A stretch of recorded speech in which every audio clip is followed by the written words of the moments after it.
Oh, have you ever heard of the upcoming Rise of the TMNT, the movie? It's finally here.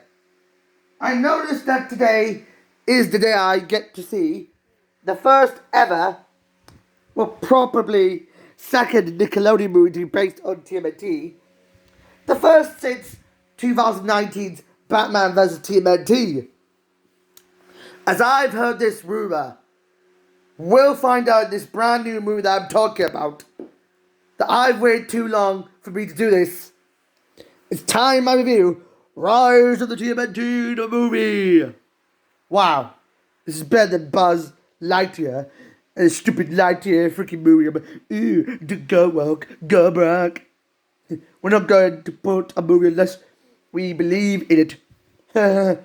I know today's actual teasers were born. TMNT never really went away. I know it's spent like more than 6 years since we imagined. I know there's one thing why I grew up with the Teenage Mutant Ninja Turtles. When I was born in Aldershot, in my hometown, I know my hometown. When I was born here, I lived in this place.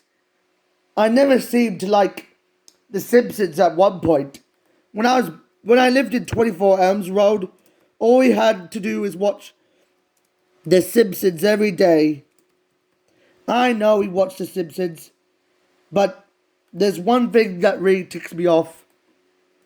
I know what really ticks me off about me, what I saw about my place, what went wrong for me. I spent 24 hours and a few days, more than like for the first 2 years and the first 125 days of my whole life, all I cared about was watching The Simpsons. I know that's my problem. When I was born in 2001, I grew up watching various cartoons, like mainly Nickelodeon and DreamWorks cartoons, like, SpongeBob, Rugrats, Rocko's Modern Life, and Fairly Odd Parents, and Jimmy Neutron, and Wild Thornberries, Angry Beavers, and Hey Arnold, and Cat Dog during my early days. But I know I grew up with these cartoons. Same thing goes with my first movie called Shrek, which was a really good movie that I enjoyed. I always enjoyed myself watching it time and time again. But when I moved to Luton in 2002, although my parents forced me to watch The Simpsons, things were the same without me. I know it wasn't the same why I never stayed in Aldershot forever. Although I stayed here in Luton, my problem is there's something wrong about my obsession. The reason why I hate The Simpsons is that my parents and my sisters, they abused me to watch The Simpsons. They're just a not so middle class family that everyone Springfield, Oregon is yellow skinned or even brown when it comes to like tokenized characters. Yeah, it's alright to say why I hate The Simpsons. I know this asshole named Matt Groening created this stupid show. I know the whole show is based around Springfield, Oregon, and Alex Hook stated that he likes The Simpsons, so The Simpsons and Gravity Falls are canon, and it's terrible to see why The Simpsons have gone down the drain. I know all they cared about nowadays is to make The Simpsons more IP-driven in marketing, streaming, placement, and making so much effort in doing Disney IP carriers like Star Wars and Marvel IPs. Have they done ever good about redeeming themselves? If the Deadpool anime parody would do The Simpsons justice, I'm guessing there were a few good improved episodes like Burger King's The Longest March.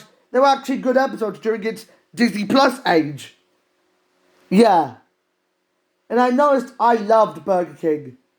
For as long as I can remember loving to eat burgers, even Family Guy and Meg Dad make better parodies than this one. They've done like a Stranger Things parody, which sucked, and several parodies of each movie IP or TV show IP before getting involved with Disney. Yeah, that's ridiculous of them. But what made me so irrelevant of what I could think of, I've been thinking of what to do, of what I see in next is TMNT movie. As I checked out the story, it was revealed that combining Mortal Kombat with Power Rangers and Three Ninjas is simple. It's like borrowing the plot of the Terminator. Uh-oh. Oh no! Not Golem!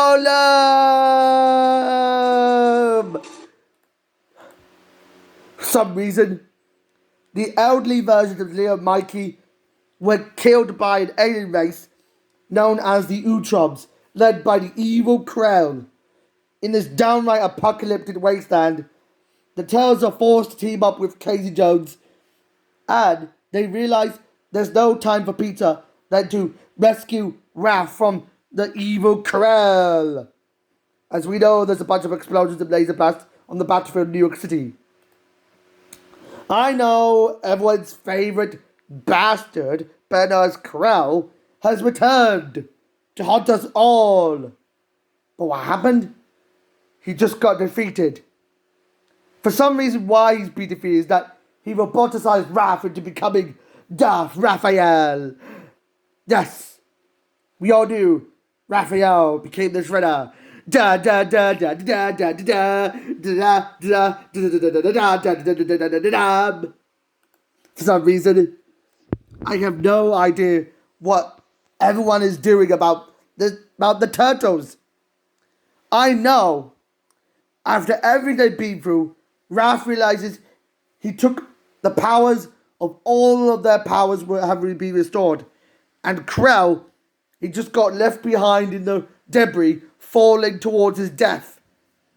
And now that the Turtles have finally been reunited, even though Raph had a scar, and they had their cracked shells, there's one reason why. They let Casey eat the pizza and they enjoyed it. And they realized they've started where they began from. I know, with Crow out of the way, there's one reason why we can think of.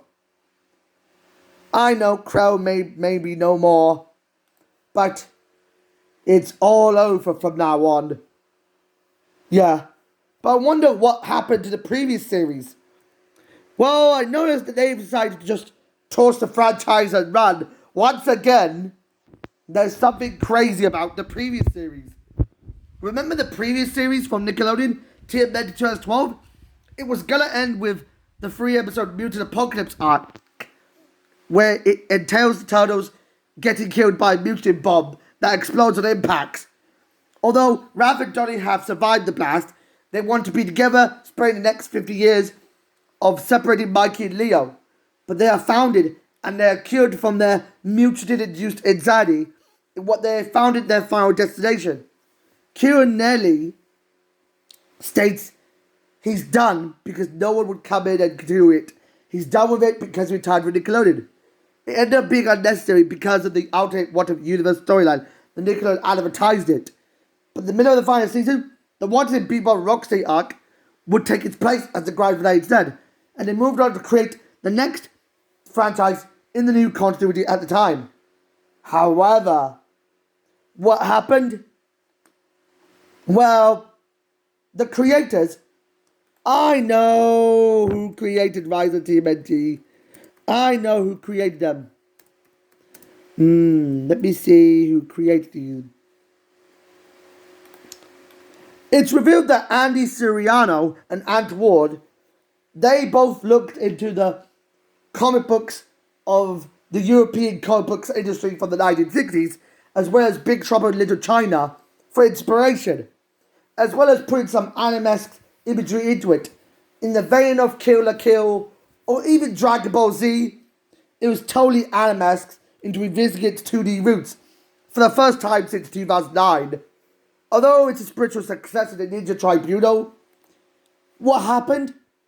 The Turtles were responsible for creating their own villains in this version. Like, I know, Meat Sweets, Rapper Mantis, Hippopotamus, War and Stone, and loads more. And also Ghost Bear. They've created the evil League of Mutants led by Bad Draxum, who became a good guy. And he should have stayed with them in this movie after they were disbanded. I know the Shredder is dead. He'll be back in the next movie. But why was it cut short? Family is a really major theme.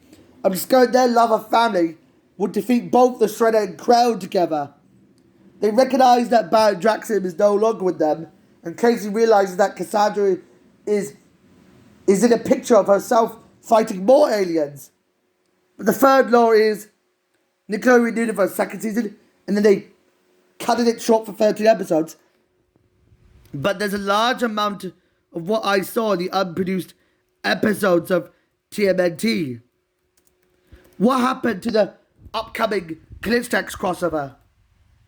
I noticed there were only two things. Well, Wedding Smashers, which revolves around Mikey and Donnie trying to interrupt Ghost Bear's wedding with his new wife. You know, his new wife, Ghost Pepper, never came to be. And also, for Glitchy Mutant Ninja Turtles, I noticed there's something wrong about it. This crossover with TMNT never really happened. As I know they don't want to conflict with TMNT Mutant Mayhem, well, it's about time we tackle next year's movie. As I know, they're gonna put some interesting amount of, using 2D styled CG animation. Like I saw in Arcade League of Legends, or in Luca, or Bad Guys in Spider-Verse. There's only one way for me to find out.